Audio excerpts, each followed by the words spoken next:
didn't have to have the surgery, but in order to have a lengthy career without anything tragic happening, I had to have open heart surgery. So it was definitely, without a doubt, one of the toughest days of my life, being told that I had to, at that point, stop playing basketball. Wow. Like, given that type of information, I was, terrified.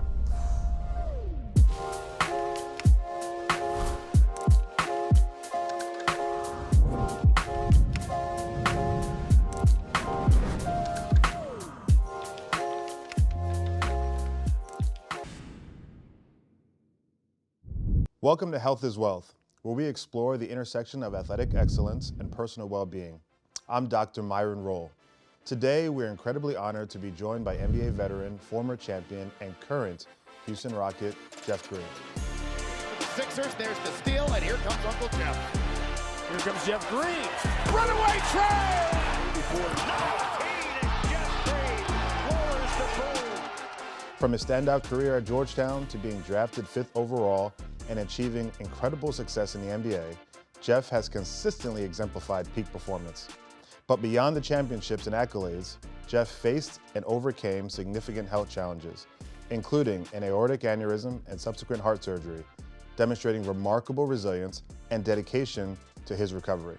His story is a powerful testament to perseverance, making him an ideal voice to discuss how to maintain physical and mental health through life's unexpected turns. Jeff Green, welcome to Health is Wealth.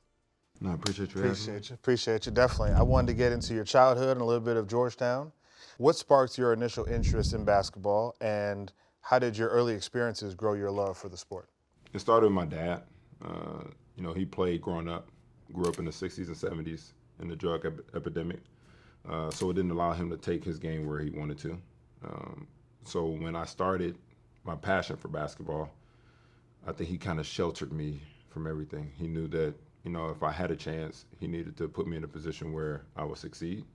And I've always had the passion. I love the game. I love watching it. I grew up Michael Jordan, with the Bulls, the GOAT playing, basketball. I watched him, Bullets, Juwan Howard, Chris Webber. I watched them guys growing up. So the passion was always there. But my dad is the one who instilled the will to want to be better, and, keep focus on basketball if that's something I wanted to pursue. Yeah, strong father figures, man. They matter.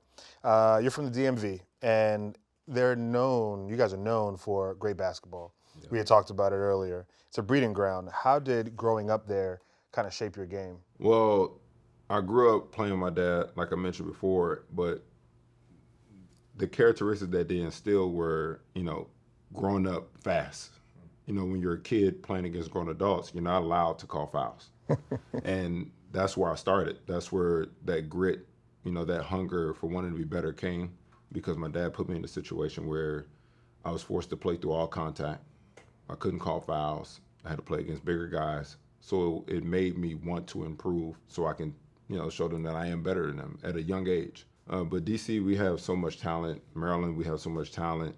And we say we're the best because I believe if you look at across the line, the guys that have come through, Mike Beasley, Kevin Durant, myself, DeMar Johnson, you're talking about guys who are 6'8", 6'9", that play every position. That's right. So, with that being said, the skill set, that speaks for itself. So I think that's why, and that's just to name a couple guys, that's why we consider ourselves some of the best ballers to, play in this nation, because we got guys who can play every position and do everything on the court. Do you think it was risky by your daddy putting you in those positions where you're having to play against bigger, older, maybe stronger guys? Because if they shot your confidence, then maybe you'll never be the Jeff Green that we know today. Yeah, of course. Back then, growing up, I don't think they cared about the risk. I think it was just trying to create, a certain standard that if I did wanted to play, this is how I needed to play. And if it would have shook my confidence, I think they would have, told me to, stop crying and, keep playing. That was just how I was brought up. It was, no nonsense era. Like, if you want to play this game, we're going to build these characteristics. You're going to play tough. You're going to play physical. And this is how you're going to get better. That's good, man. That's good. Your senior year, you helped lead your high school team, Northwestern, to the state championship. Can you take me about some of those memories that kind of stick with you today from that team?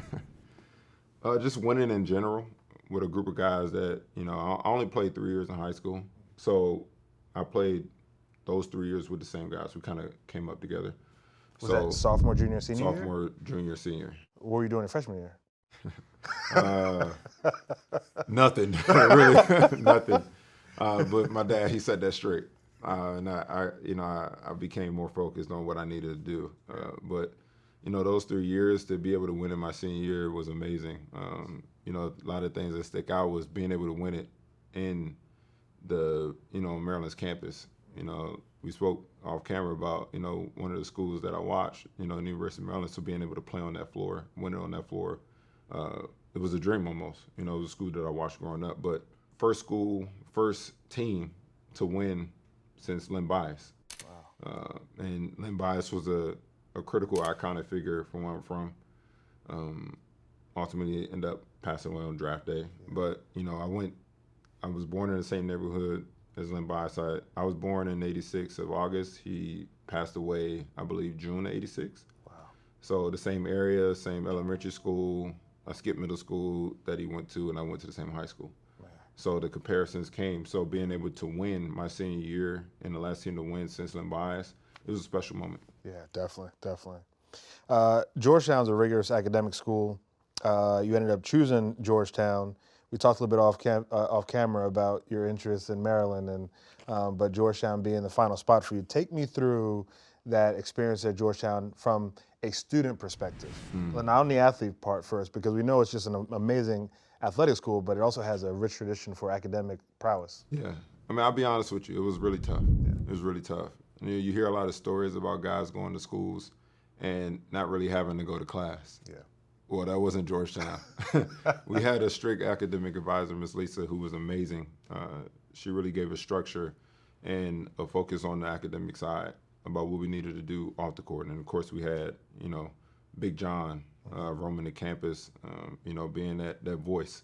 I know Miss Lisa had an impact because you still remember her name. Yes, I will never forget. Trust me, I will never forget. She's somebody who still to this day that I keep in contact with. Nice. Who's still to this day on us, about our focus and what we need to accomplish as young men. So she's somebody who, she set the bar. She was like, you're gonna be in the first 3 rows of class. If you're on time, I'm telling coach, you got to run. Oof. So being 17 years old, being told if we're late, we got to run at 6 a.m.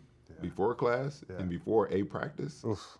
I'll be honest, it was a tough academic school, but that's just obstacles that you have to overcome. Yeah, it's I always found it funny when I was at Florida State.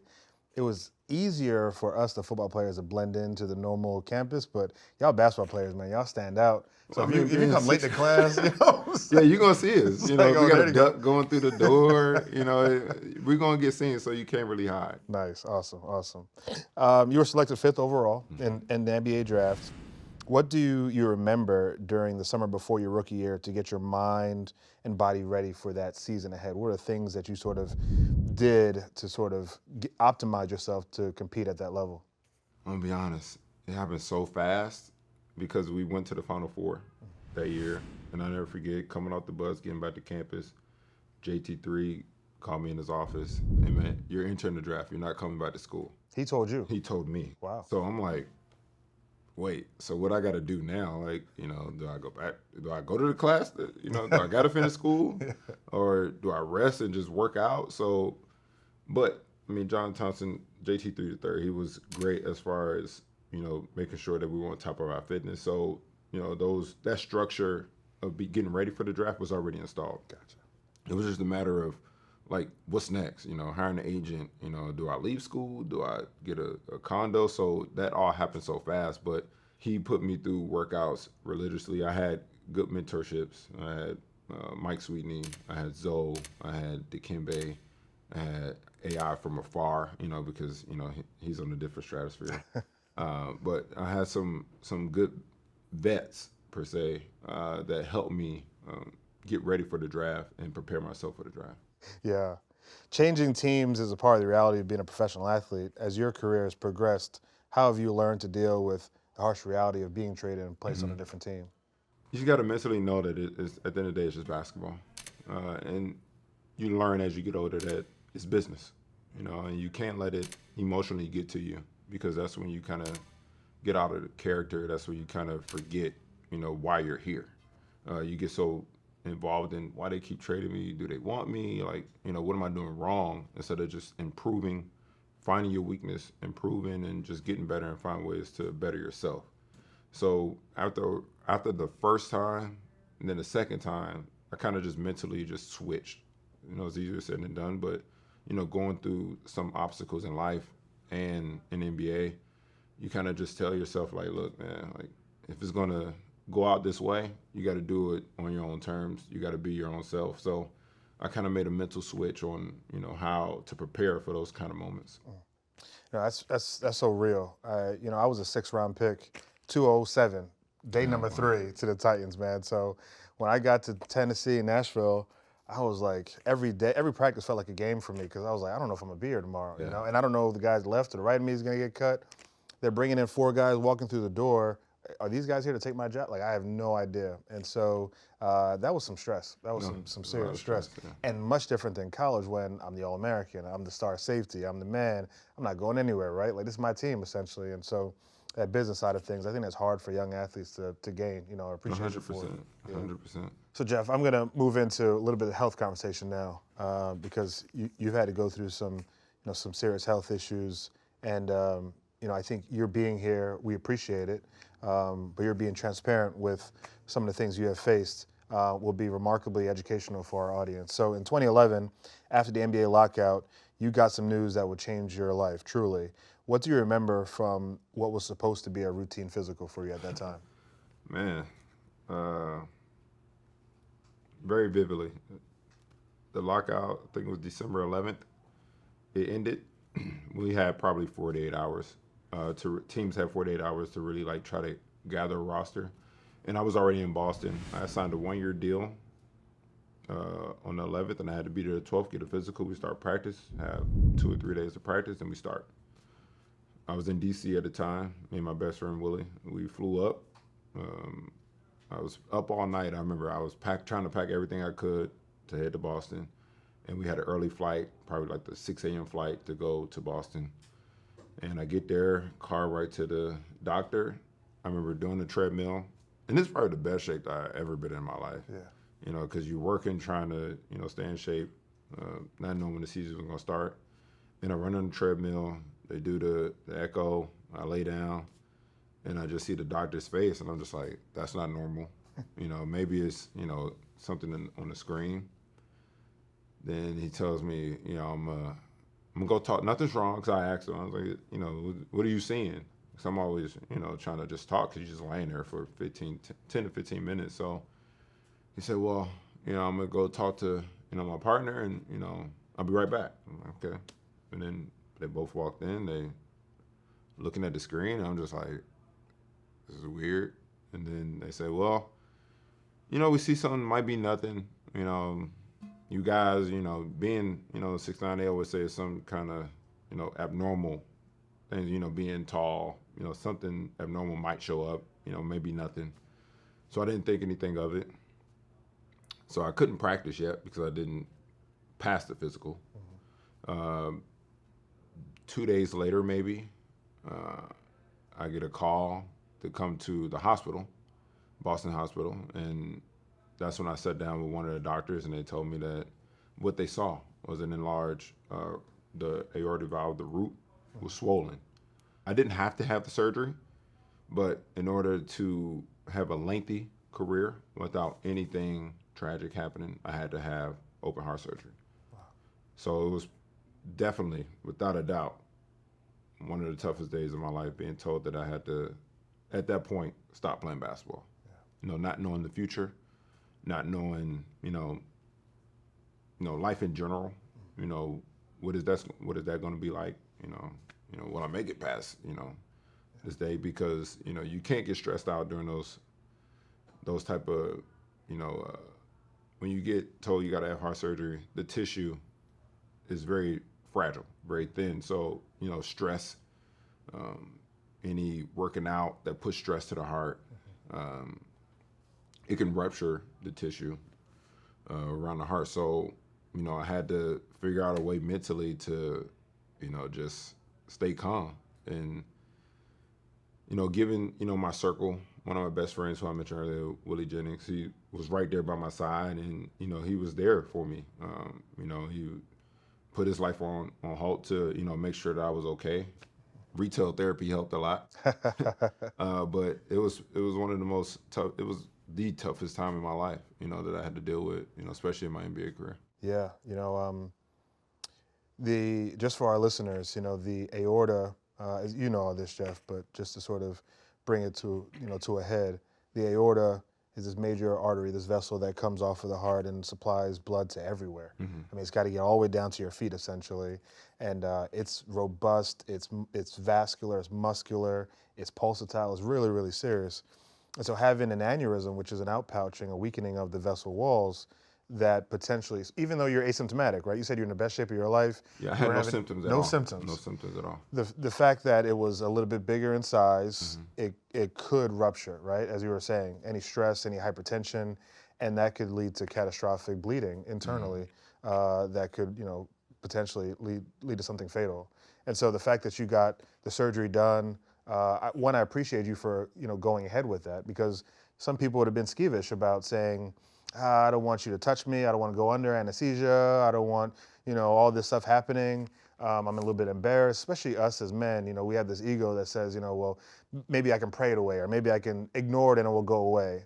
But the fact that you went ahead with that decision to have that surgery meant a lot. Take me through the preoperative process, the risks, the benefits, what they talked about, the type of things that you would have to do postoperatively once the surgery was done, how long you stay in the hospital, medication you might have to take. Take our listeners through that, because, aortic aneurysms happen to smokers, to people who are taller, like yourself, to people who have Marfan's or some sort of connective tissue disorder. So it happens to people, but I'm not sure if they know the process that you would have to go through to treat it and cure it, and to come back. And so not only come back and have a normal life, but come back and continue to excelling in the NBA like you have. Yeah. And, from what you said, like, I was scared. Yeah. Like, given that type of information, I was, terrified. Yeah. And I was told probably like December 15th, 13th, that I had to have surgery. I waited until the holidays to be with my family. So I didn't have it right away. Okay. But, I was like, I might as well get it over with. It was a shortened season, go through the summer, I'll be okay. But leading up to it, I don't know how, but I became very calm. I'm strong in my faith. I put the trust in God that, everything was going to be okay. And I think that's what calmed me a lot. But my circle, I went home, got around family, and, prayer works. Yes. And we sat down, we prayed, and all of a sudden, this calmness came over me, and I became aware of the situation and was ready to attack the situation. Yes. A lot of calming of the mind, the body had to be done to be able to deal, knowing that I had to have the surgery. So I did a lot of just meditating, just sitting still, a lot of that. And when the surgery came, I was ready, man. It's, 5 a.m. I had to be at the office to get prepped for the surgery. And a lot of people don't know this. This is something that I really kept to heart. Going into surgery, my tissue did start to rupture. Wow. So I had it Monday morning. I didn't wake up to Tuesday night, because when I came out of surgery, there was internal bleeding. Oh my. So I was lucky to go in and have the surgery at the time I did. Meaning if you had waited even longer. If I waited even longer, who knows? Yeah. But at that time, that was the case. I went in, the tissue started to rupture, they fixed it, I had internal bleeding, so I went back in. So I didn't wake up to Tuesday night. Wow. I don't remember absolutely nothing. But but my family didn't tell me that until months after, and I thank them for that, because obviously coming out of a situation like that it's already stressful. Yeah. But having that surgery and the next day, they tell you, just take it easy. Every day is going to get better. You're like, I just had open heart surgery. Like, Right. what do you mean every day is going to get better? And it did, honestly. The hardest part is just conditioning. You got to recondition your whole body. Walking, talking, breathing. Yes. It's like starting life over as an adult. That's how I looked at it. Being able to walk from door to door. Like, imagine getting up out of your bed and having to walk to your door to go to the living room. Like, that probably took me 30 minutes to do. Wow. Just being deconditioned. So yeah, that was probably the hardest part, because you go in shape and you come out and you're like, I can't even walk 5 feet. It hurts. So in the meds, I can't even tell you what I took, but it was like 12 pills a day. Only one I remember is stool softeners, because I had to use the bathroom before I left, so I was trying to hurry up because I wanted to get out of the hospital. But it was definitely a test of my will, a test of my character, and I think that really, really made me a lot tougher, down the line. Yeah, man, that's so impressive. Having your family there was very supportive too. Very, very. I see that often in my patients, the ones that come to me and to us without any support, they stay longer, their outcomes are worse, their pain's less controlled. Mm-hmm. But having family by you, that energy and that, I believe in it. There's nothing scientific. I can't put like evidence-based and write an article about it, but I feel it and I know it and I've seen it, and you're a testament of that as well. So shout out to your family for being there, and Willie too. Shout out to them. No, of course. He was there by the bedside. He helped me with everything, walking, just having that conversation each day to really just take my mind off the current, things that I was dealing with. Man, I owe him a lot. He's a friend to them, for real. Definitely. True to form, you went to an academic grade school in Georgetown, but you also got your degree, which we appreciate. Yes. Was taking some time off ever an option for you at all? To get my degree? To get your degree. I've been trying to get my degree years prior. So I only did summer courses. So I would go back to DC. I would take 2 classes per session in the summertime. Mm-hmm. And I would work out at 7 a.m., go to class at 8:50, go to class at 12, work out again, basketball after that, then go home, homework. That was every day. Wow. Every day, 5 days a week. During school hours, I would do that during the summer for 4 summers before I had the surgery, which led to me then, at that time, I had the surgery in January. I was able to, during that time off, I went back home to DC. Okay. During that time, I was like, I might as well take a course. This is when you were recovering? When I was recovering. Okay. I ended up being able to take a course, which allowed me to end up graduating that spring. Okay. That's a blessing. I did want to ask this about the aortic aneurysm, because I remember when I played for the Titans, how often I felt like I was invincible. Right? Like I was in the best shape of my life. Mm-hmm. Like you couldn't talk to me, you couldn't touch me. I wasn't married at the time, so I thought I was a man to the women too. I mean, I thought the world couldn't touch me because I looked so good and I could run fast and I could knock you out if I needed to. But then something like this hits you and other athletes as well. But in your instance, did you feel life was fragile at that moment? Did you feel life was like you weren't that invincible superhero anymore? 100%, 100%. And I was 24 at the time. So you're talking about not really in my prime, still learning, but capable of doing everything possible without getting tired. Right. So like to me it's like, and I can roll my ankle, get right back up and just take off again, and it's like, oh, I'm fine. Nothing will ever happen to me. I just got traded from OKC the season before. I was around some great vets. So I'm like, I'm learning from Kevin Garnett, one of the best power forwards ever played this game. Like, I'm on cloud 9. Right. And then, boom.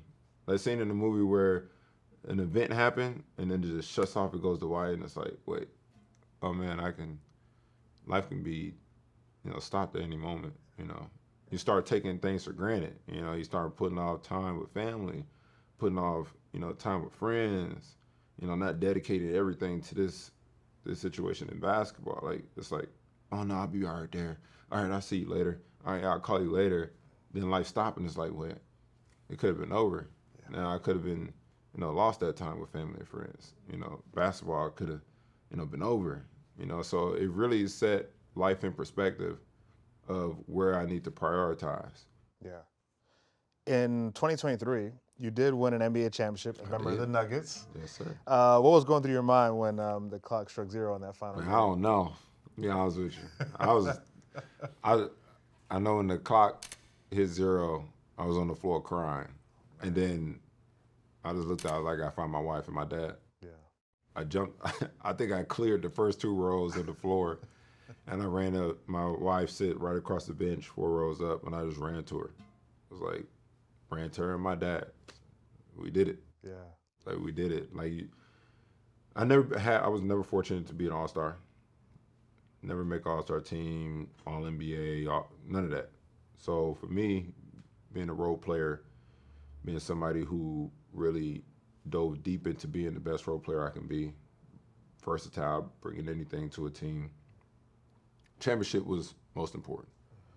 Team first, ultimate goal. And to being able to do it, you're 16, thinking like, oh man, like, I'm never gonna have a chance. Like, that Denver team was special, man. They gave me something that I'm gonna cherish, for the rest of my life. Something I've been searching for 15 years. Yeah. And to have my wife there, my dad, my kids, my sister, like it was beautiful, man. Like in Denver, we won it. Like that moment, I can never like redo that moment. Like it was the most beautiful moment in my NBA career. And that was the first championship since your high school one, right? Correct. Well, we won the Big East. Okay, you did We won the Big East, baby. Okay.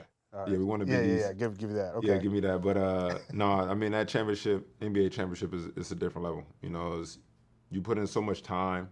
For me, it's all year round. It's not just 8 months out of the year. It's really all year round. Like I don't really take time off after the season. I take a week off. I dedicate it to my wife and do whatever she needs me to do, and then I go back to weights, trying to get my body right, and then back to the grind. So it's all year round. So to be able to accomplish that one goal that I was sought after, like it was everything to me. So Jeff, we talked about your extensive NBA career. You've been on a lot of teams. You have a lot of teammates. Can you tell me what are the characteristics that make a great teammate? I always value taking time to get to know somebody off the court, because it's somebody I got to go to war with. So I want to know what, the buttons to push to get you, to 100. I want to know your hobbies, because I'm going to be with you for 8 months, more than I'm with my daughters, my wife. So, I got to get to know a person, and I really got to get to trust a person. Yeah. I love that you said that and I love that you're here right now on this Health as Well show, because establishing that trust and getting to know each other as humans, as people, that also gives us an avenue to talk about preventative screenings and your health. Yes, of course. Do you have family history of prostate cancer? Is your mental health good? Tell me about your mental health. Like, how's that going? Are you depressed? What are you thinking about? Like, that opens that channel of communication between brothers, that bond like you talked about, not just on the court, but off the court as humans, as people who love each other and want to see each other succeed. So I appreciate you saying that, because it has transferable and translatable qualities to life for the general population too. Yes. I mean, I take those values everywhere. Yeah. My wife is somebody who really helped me in that category. She's big on communication. And when we first started, talking, I wasn't. It was, she used to get on me a lot. You got to open up, you got to do this. And, she taught me a lot. And I think that helped me grow into, situations where if I did get traded, how can I come into a locker room and be a part of their culture, be a part of their life? And, it all comes from my wife. She's big on communication. My daughters are big on communication. And it's really made me a better teammate, person, father, anything. My wife has really, helped me in that category. Man, shout out to shout out to my beautiful wife. I love it. That's awesome, man. So I just had, another question to ask you, and pretty much the final one.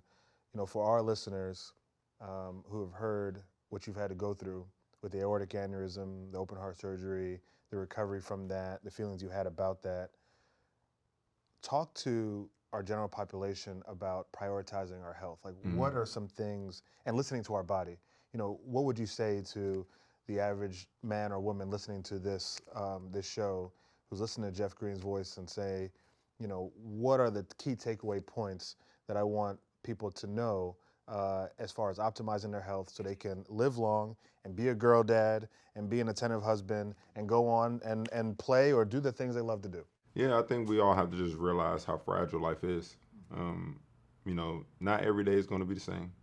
Not, every day as far as health is going to be the same. So you really have to learn how to value each day, learn how to value your body, and listen. You said it. I mean, your body's going to tell you what it's feeling. It's going to tell you how you should feel on the good days and how you feel on the bad days. And you really got to take the time out to understand, what is it talking about. I know it sounds weird, but after my surgery, I know when I'm about to get sick. Yeah. My body, the muscles the joints start to ache a little bit. Mm-hmm. Something wrong. Immune system is a little weak. You got to really, pick up, your vegetables or, eat better. After being on the road, you got to, get it back right. And, you start to feel that because I had to go through something. A lot of people I tell, don't wait to go through something to, understand how your body's talking. Well, Jeff, man, I am so honored that you were with us, that you took some time to spend with us on Health is Wealth. I think your perspective and your insights are remarkable, and I think they're going to be very educational to people. The fact that you're vulnerable with us and talking about your journey, even from the beginning, playing basketball, and then how that scare sort of, put a hold on things, but you didn't allow it to stop you from progressing into the man you are today, and you give credit to your family and to the loved ones, and I see that comes through, man. So I appreciate you. We want our viewers and everyone to continue to optimize and push their health forward, and I think you helped them get 1% better today with that. That's brother. what it is. So man. appreciate you, man. I appreciate you. Thanks for having me, man. Yes, sir.